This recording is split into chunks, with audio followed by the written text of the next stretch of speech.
I'm having to redo this intro because I'm a dingus. But hey, how's it going, you swell individuals? On today's Zenless excursion... The zombie apocalypse is here in New Eridu, and the Zenless cast is gonna be surviving as a group. They're literally becoming ride or dies. So, I'm gonna explain a little bit about the lore that goes into this. So all the characters are gonna be living at a settlement that they've built themselves, and they're gonna be a survivalist group, all with different things to do at the establishment to ensure the prosperity of the group. Now, the zombies in this apocalypse aren't just gonna be your standard zombies, no, because this group of characters can mow down standard zombies. These are gonna be ninja zombie.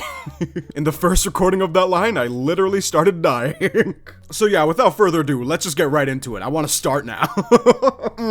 Okay, we're gonna start off with them scouts. These are the onlookers, the people who see where to pillage before it has been pillaged. Now they gotta be fast and sneaky, because if they get noticed by a ninja zombie, well, an epic battle will ensue, which I kinda wanna see, but nah, that's not the point.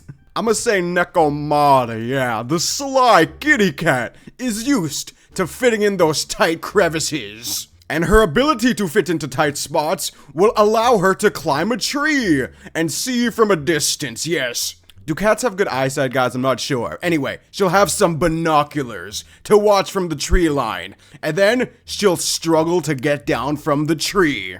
That's where Ambi Actually, yes, she'd be so fast at getting around, but if they have to scout from a high altitude, she won't be down. Ambi's there to provide moral support. She's gonna have snacks waiting at the bottom to lure Nekomata, and then they run together as a family. And yes, she brings the info back to Nicole, who helps build the map of the area. And in case they do get into a fight, both of these characters are quite dexterous, so they will be able to fend off a ninja zombie or two. But if they cause too much of a ruckus, and the herd of ninjas comes, well then, how we say, we're fucked. But no, that's not gonna happen. I believe in this teamwork bonding sesh to the T. Should we have more scouts? Yes, because eventually they'll need to expand the area as well to go further and get more resources. Okay, Ninja Girl? Yeah, that could work. That could work really well. She's sly as hell, sassy, can give those ninja zombies some backhands. She's pretty much a ninja herself. Oh! Wait a damn sec. Isn't she, like, kind of a mech girl? I didn't even think- Wait, Billy! There are things I did not think about before making this, but here we are. Okay, wait, what if her and Billy are the resource retrievers? Yeah, because that's more in like the firing range, where there's zombies everywhere, but these two, bro, they can just stroll up in there, get bit a million times, but you are no match for my mechanical body, peasant ninja. Bang, bang. Mind you, I feel like the ninja girl is just gonna test her abilities and try not to get bit. Meanwhile, Billy's like surrounded by like 30 zombies. He's like, assistance, please. She's like, you're immortal, you'll be fine, my boy. Oh, wait. This dynamic, she's kind of sassy and savage. Billy's a bit of a doofus. It's kind of cute. Yeah, I could see World War Z with these two, comedic edition. With that said though, in the long run, they're gonna need some hands-on maintenance. Where are you, Gray? Yeah, so it's not like they're so busted, even though yes, they are. They are gonna need parts from time to time, which is why they do the pillaging, to get the food and buff my boy's mechanical triceps. Grace is gonna monitor them before they go on expeditions and pray for their safe return. For if Billy dies, Grace is committing toaster bath. She will not live in a world without her mechanical boy.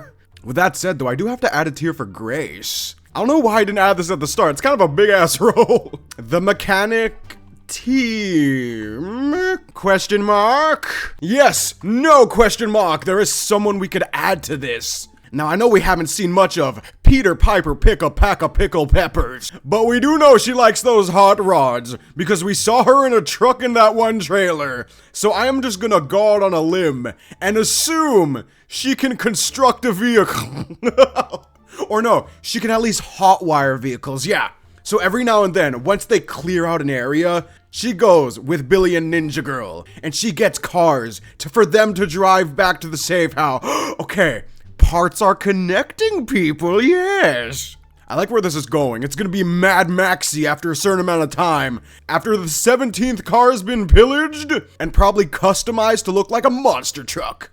Then we have Le Medical Personnel. I didn't even think about this when I put it.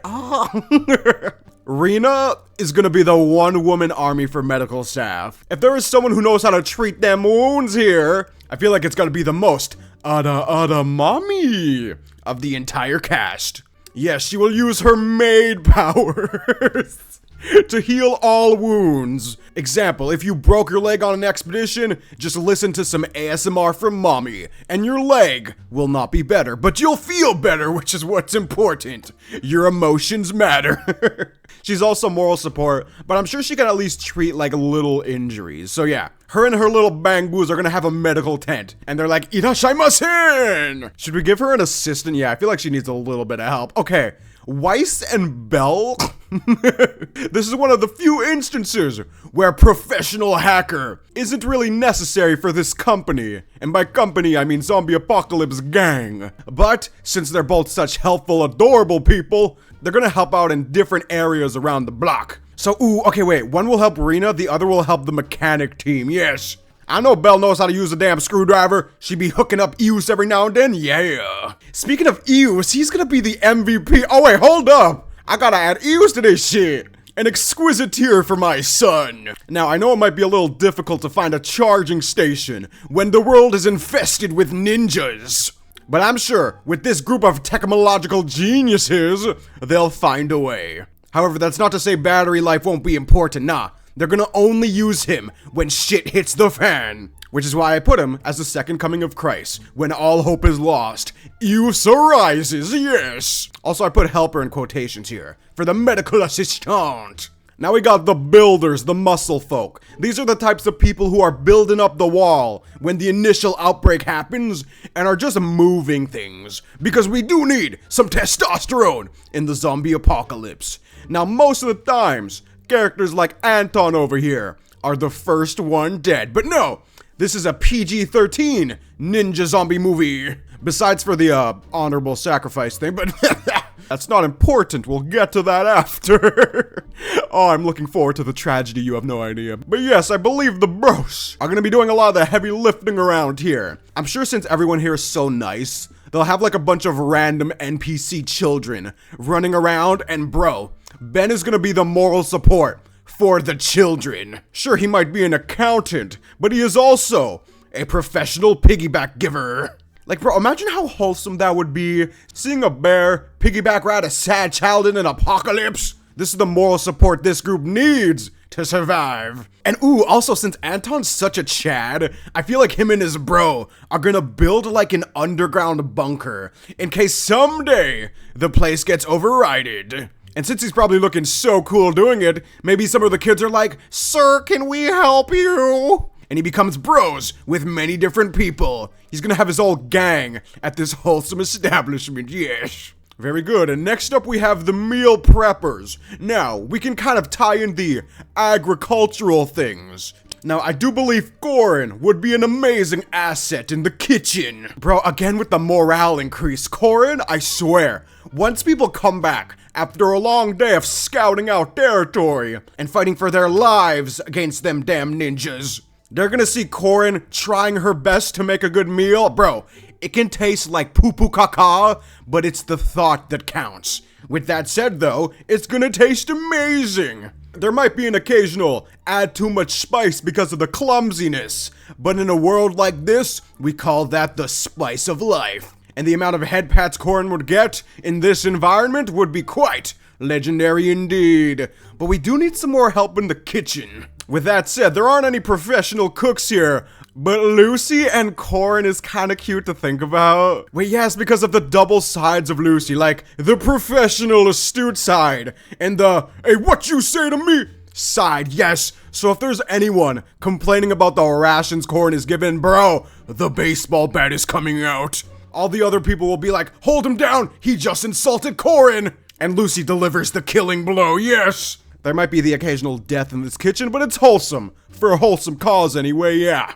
Also, since Lucy left the rich life, I feel like she can cook for herself. But yeah, just a guess to force this amazing dynamic.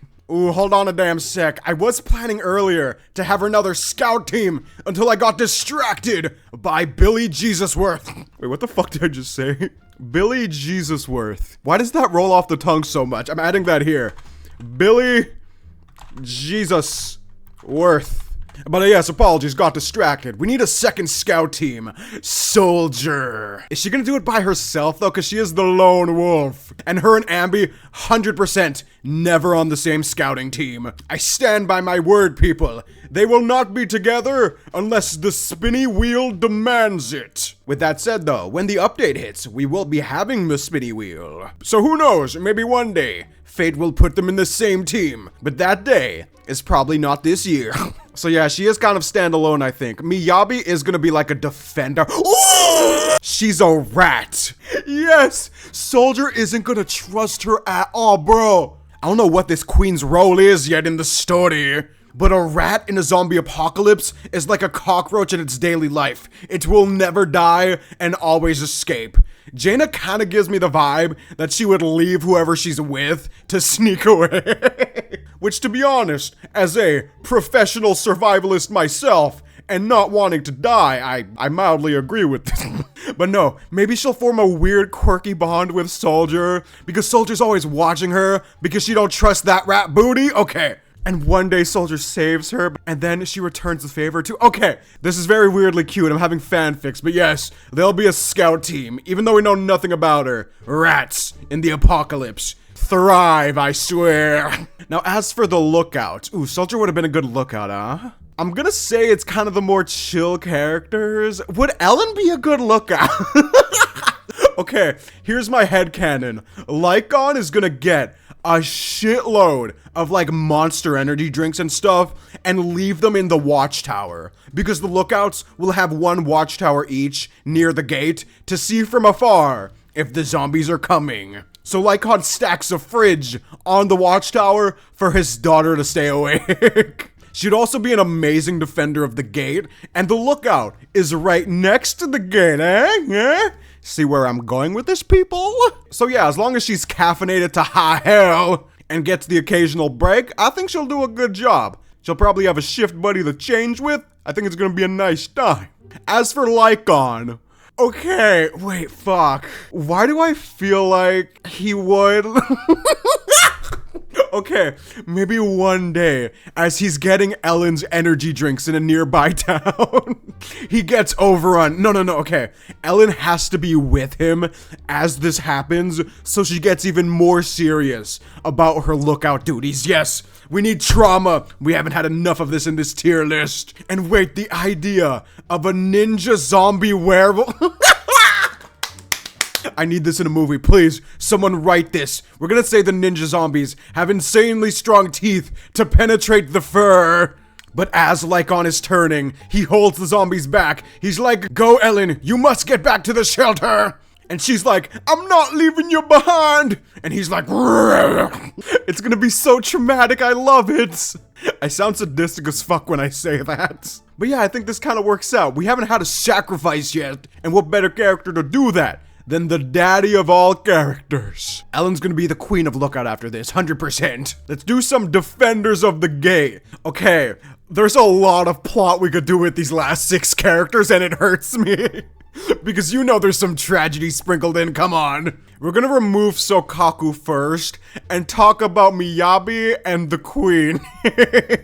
Zhu gives so much self-sacrifice vibes, it hurts. Maybe one day, as they're like setting up in the early moments of the settlement, like when Ben and the bro are still building the wall, the zombies start coming. And Miyabi and her bestie over here, god damn it. They're so cute together, I love them. They're gonna be fighting to protect the establishment. And in the chaos, the mommy of officers gets bit. But she will take as many ninjas out with her as she can. And she's probably gonna run away as she's turning. Miyabi's like, babe, where are you going? She just gives an honorable salute. Stay frosty, Foxy. And then we never see her again. She walks into the distance. But Miyabi makes it her mission for Zhuyuan's transformation to never fully happen. Okay, she's gonna kill her best friend because she is honor bound. We're going kind of crazy with this lore, but it's happening, people. And in honor of her sacrifice, they build a statue of Mommy and Lycon in the middle of the entire camp. So all the children, when they wake up in the morning, they go to pray at the statue. Yes, they both have a statue along with God Eus over here. It's gonna be amazing. But yeah, with that said, I think Miyabi might be more of a lookout because she's gonna be so attentive on guard, just like Ellen. Yes, they both suffered tragedy, so they're gonna be lookout buddies. Okay, I like this. New bond has happened. Now, as for the defenders of the gate, Seth is a shielder, and I've seen a bit of him in Mommy's quest. So yeah, to honor the queen's legacy, he will defend this gate with his life, as well as his two small assistants. Coleta is very protective of her family and what she cares about, and she can throw them hands, bro. We saw her moving them cutscenes. So yeah, she's nimble. Sokaku as well. Small Oni girl, along with Seth, they will defend their territory. I imagine Sokaku constantly bringing food here, and Seth is just like, we have to stay serious. But that looked like a nice club sandwich you got there, girl. Give me some of that. And then Coleta's gonna be the boss, constantly bonking her two subordinates. Yes, I like the defenders of the gate cartel. Very wholesome. And finally, we have Nicole, who I've been thinking this entire tier list about. I'm gonna give her a very specific role that is definitely up in the air. Some of you might question what this is. And it's the negotiator. If they ever run into other humans and they're at like a stalemate, like a standoff, everyone has guns drawn, people want to kill each other, Nicole's gonna step in and exploit, help both parties reach a mutual understanding, yes. Honestly, I played so many zombie games, specifically the Telltale Walking Dead. That is my childhood right there. But negotiator is such an overlooked role, bro. You need to be able to persuade people when the world's ending. Street smarts are basically zombie apocalypse smarts, people. Come on. But with that said, yes, this was the zombie apocalypse tier list. Hope you guys enjoyed. I might take a break for the time being, at least until the next update comes. So like in like a week or two, because I don't want to just go through tier list after tier list. There is a limit to the amount of ideas we can have, people. But with that said, I think I'm recording one right after this. So plot twist. If this video gets, we'll say 300 likes in 48 hours, I'll post another one. I'm making this goal slightly unreasonable because I do think we need a break, but it's fine. If the people want it, so be it. But with that in mind, guys, thanks for watching and have a good one. Peace.